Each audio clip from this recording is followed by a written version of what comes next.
सिंधुदुर्ग जिल्ह्यातील विधानसभेच्या 3 जागांसाठी एकूण 71.11% मतदान झाले आहे. जिल्ह्यातील एकूण 6,78,928 मतदारांपैकी 4,82,752 मतदारांनी मतदान केले. यामध्ये कणकवली विधानसभा मतदारसंघात 69.55%, कुडाळ विधानसभा मतदारसंघात 72.19%, सावंतवाडी मतदारसंघात 71.55% मतदान झाले आहे. यंदा मतदानात वाढ झाल्याने मतदानाचा हा वाढीव टक्का कोणाच्या पथ्यावर पडणार याचे चित्र शनिवारी 23 नोव्हेंबरला जाहीर होणार आहे. एकूणच या आकडेवारीवरून सिंधुदुर्ग जिल्ह्यात कोणाचे वर्चस्व राहणार याचा अंदाज आपण जिल्ह्यातील ज्येष्ठ पत्रकार अशोक करंबळकर यांच्याकडून घेणार आहोत. 20 नोव्हेंबरला महाराष्ट्र विधानसभेसाठी मतदान झालं. सिंधुदुर्गातल्या 3 मतदारसंघांसाठी गेल्या लोकसभेच्या निवडणुकीपेक्षा सुमारे 5% मतदान जास्त झालेलं आहे. त्या 5% मतदानाचा कल कोणाकडे आहे अशी बऱ्याच नागरिकांची, मतदारांची उत्सुकता आहे. सर्वसामान्यपणे पाहिलं तर वाढणारा कल हा जो असतो हा अस्तित्वात असलेल्या आमदारांच्या विजयाला पोषक असतो. आता सुद्धा वातावरण काहीसं असंच दिसतंय. तिन्ही मतदारसंघांचा जर विचार केला तर कणकवलीमध्ये नितेश राणे यांचं प्राबल्य पहिल्यापासूनच आहे, त्याला कुठेही छेद गेलेला नाही. परंतु विरोधात असलेल्या संदेश पाटकरांनी बऱ्यापैकी वातावरण निर्मिती केल्यामुळे मतदानाची टक्केवारी वाढलेली.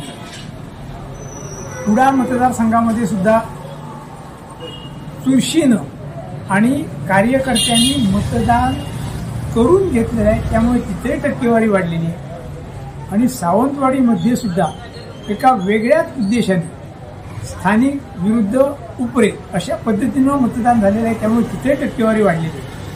वाढत्या टक्केवारीचा फायदा हा नेहमीच जे अस्तित्वात आमदार असतात त्यांनाच होतो असं मी मगाशी सांगितलं. त्यामुळे आत्ता जर पाहिलं तर या तिन्ही ठिकाणी जे आमदार आहेत तेच राहण्याची शक्यता आहे. फक्त त्यांचं मताधिक्य एक कणकवली वगळता उरलेल्या दोन्ही मतदारसंघामध्ये घटण्याची शक्यता आहे. आता त्यातही चमत्कार ज्या पद्धतीनं निलेश राणेंनी निवडणुकीची मोहीम आखली होती आणि ज्या पद्धतीनं त्यांनी काम केलं, ज्या पद्धतीनं त्यांनी आपल्या स्वभावाला मुरड घातली, त्यामुळे कुठंतरी थोडंफार त्या मतदारसंघाबद्दल असं सांगता येईल की इथं 100% कोणाचा विजय होईल हे सांगता येणार नाही, परंतु दोघांनाही 50-50% चान्सेस आहेत.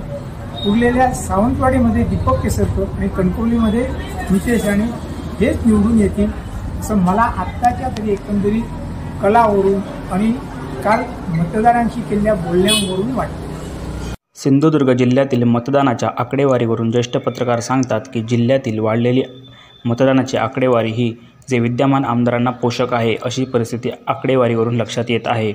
तसा विचार केला तर सावंतवाडी मतदारसंघात शिंदे शिवसेनेचे दीपक केसरकर हे आमदार होते, ते पुन्हा एकदा निवडून येण्याची शक्यता आहे. कुडाळ मतदारसंघाचा विचार करता तिथे ठाकरे शिवसेनेचे वैभव नाईक हे आमदार होते, त्यामुळे ते देखील पुन्हा निवडून येण्याची शक्यता आहे. कणकवली मतदारसंघाचा विचार करता भाजपचे नितेश राणे हे देखील निवडून येण्याची शक्यता आहे. त्यामुळे जे पूर्वीचे चित्र होते त्याच पद्धतीने मतदानाच्या आकडेवारीवरून हे नेते आपला गट राखण्यात यशस्वी होतील असा अंदाज वर्तविला आहे. न्यूज 18 लोकलसाठी सिद्धराज परब, सिंधुदुर्ग.